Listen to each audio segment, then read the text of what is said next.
Hi, everyone. I'm Charlene Shirk. I'm your host today for Advertising Champions, where we speak to some of the most innovative thinkers in the advertising space. And we are so excited to have two great interviews joining us for our panel today. We have Raymond Los with Leave a Legacy Ventures and Meth with Surfside. Gentlemen, thank you both so much for joining us today. Thanks for having us. Thank you, Charlene. All right, well, Raymond, let's start with you. You've got some real exciting brand launches coming up over there at Leave a Legacy Ventures. That I do. We've got a lot of, my focus is brand development as a consultant. And now that I'm done building 3 fashion lines, including the Hamptons own signature fashion line, I'm now opening up my services to help others build their brands. After spending 27 years in the music industry building careers, I switched focus to now doing everything that's been on the back burner. So I'll share a little bit more about that when you'd like. All right. Well, let's switch things over to Eric. Eric, tell us what you're doing over there at Surfside. Sure thing. So Surfside, we're a customer data platform, sit within the ad tech industry. And really our main focus is working with brand marketers to better leverage their data, namely their first-party data. And what we'll do is optimize that, meaning we have an audience graph of about 300 million consumers across North America.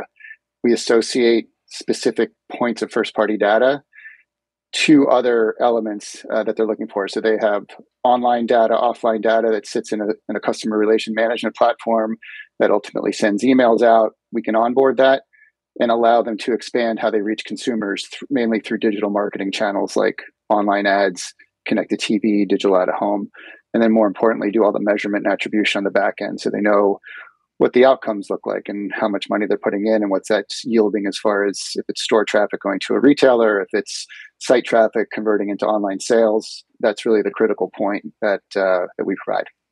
Yeah, I mean, I'm sure Raymond's sitting there going, yes, yes, yes, I know all about that. Because when we're launching and we're getting a brand out there, we're absolutely looking at the data all the time. But Eric, I want to go back to you for a second because data has been in the news, in the spotlight for quite some time. There's been privacy changes going on, cookie gate, as they've been calling it.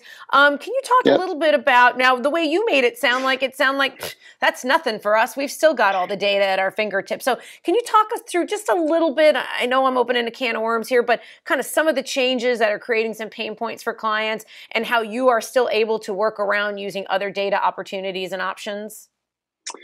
Yeah, for sure. The biggest element that you're finding, especially with a lot of the press that's been out there, this happened a few years ago. It started with Europe with the GDPR initiatives, super tight on consumer privacy laws. California took a page from that with the California Consumer Privacy Act, the CCPA.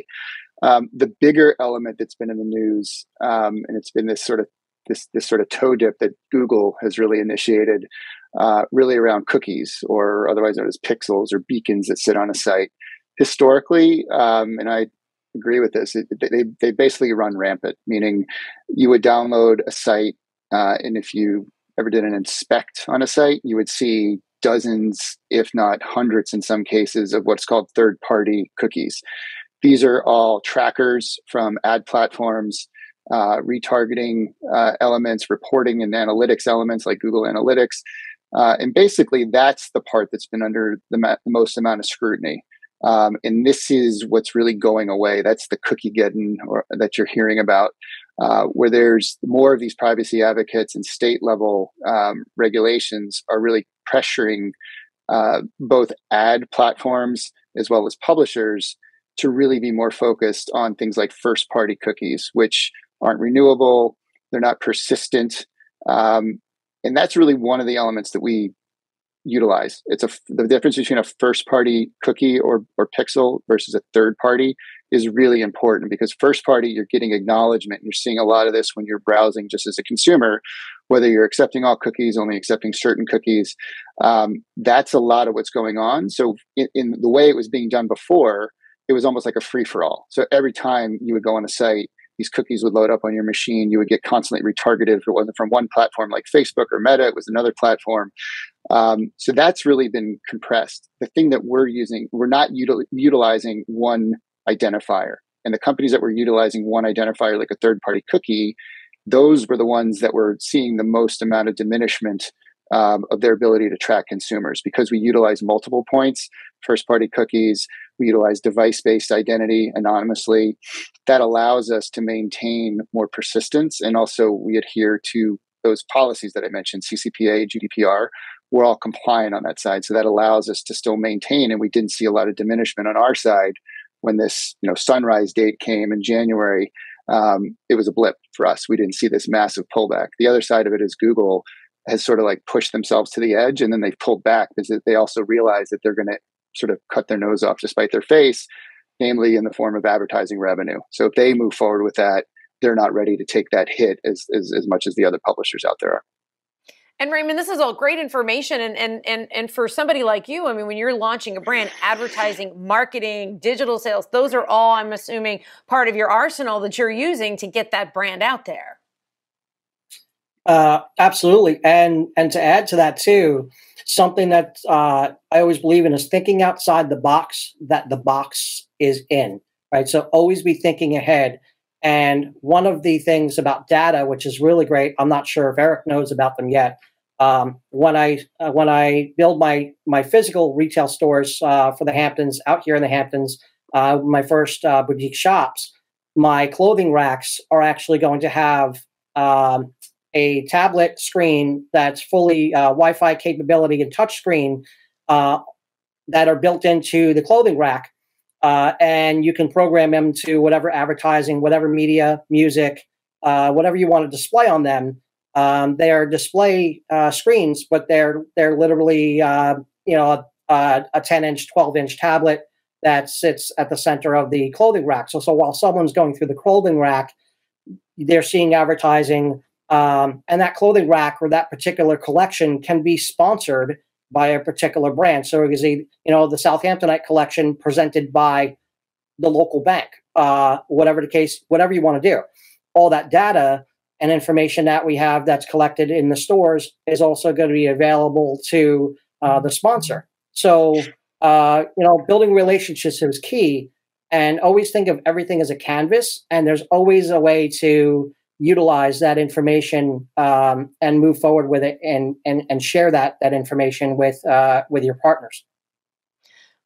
Eric, did you know that those existed? I didn't even know those existed. I'm going to be looking at clothes distracted by monitor. It's going to take me twice as long to start to shop now.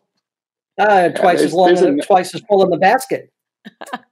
Yeah, exactly. It's about, some of that's about the engagement element. There's certainly a number of different kiosk-based platforms that are in the market. They're in general retail.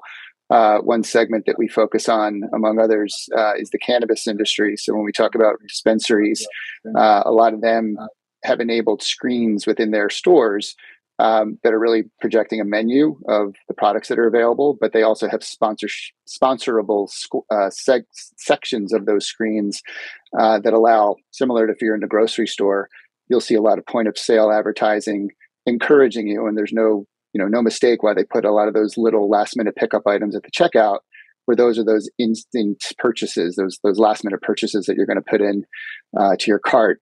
It's the same type of concept, but they're doing it digitally, and also, to Raymond's point, having a lot of data and dwell time and other points of information that you can collect from those individuals.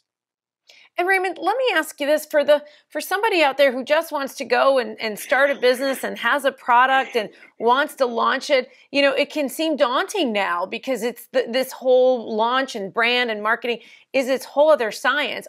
When you said think outside the box, is any of that outside the box just basic stuff that, hey, don't forget this basic bottom line stuff that you need to resonate and speak to your customer without needing to call an Eric to come in and program a whole digital board for you? I mean, have we gone beyond what the basic person who has a product wants to sell can do these days? There's both sides to that coin. And that is that the number one tool anyone needs to have is patience and time. And so many times I've seen people, I just want to start a t-shirt line. I'm going to make like, $1,000, in next month. And then go, I don't understand what happened. Everything takes time and patience, and it doesn't happen the way you think. And I always use a terminology as the movie that fast forwards in your head is always different than the reality that you're facing, right? So every time you think about something, it's always like a fast forward, fast forward movie in your head. You see all the great stuff and you forget, oh, there's a road that leads to that destination. So you have to remember the road to that destination. And the average time it takes for a brand to launch from concept to actual on the shelf is 5 years. Wow. The things that take place between that, you have to understand that it isn't calling up the store, hey, I want to put my stuff in your store. It does not work like that at all. And I've learned, one is I went through 30 manufacturers before I found a proper manufacturer to work with. The secondary thing is getting into stores. There's specific platforms that I was taught that I learned about because of being an investor. I took the back door to some things to learn from the inside of certain brands. So anyone that goes to my website, you're going to see my holding company and you're going to see who I'm invested in.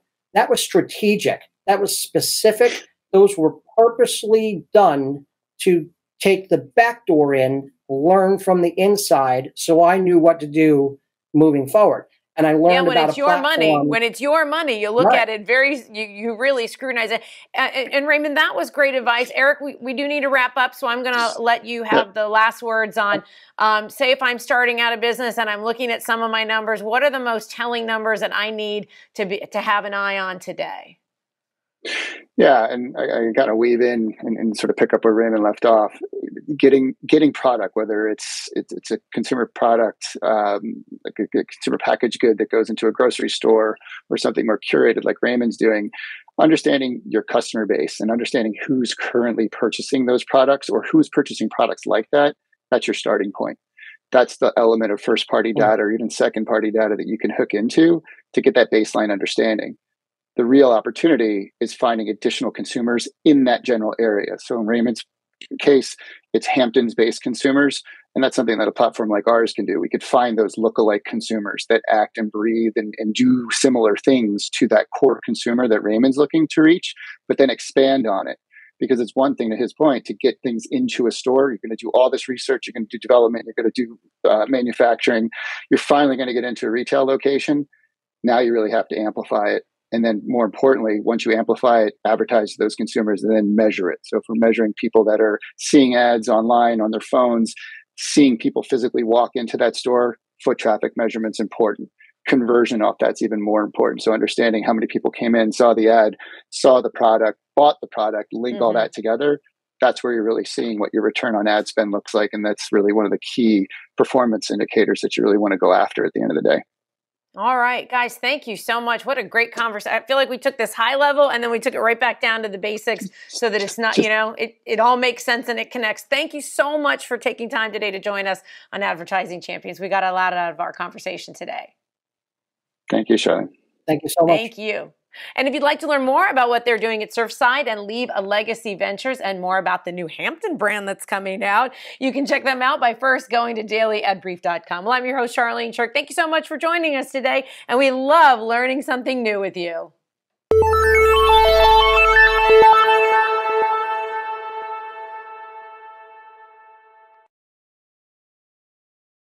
Simplify presents Addressable CTV, combining the power of TV with the targeting and attribution of digital. Simplify's Addressable CTV delivers massive reach with the ability to scale without sacrificing precision. TV buyers can generate incremental reach with household-level targeting, frequency controls, reporting, and insights. To learn more about Simplify's Addressable CTV and what it can do for your clients, visit simply.fi.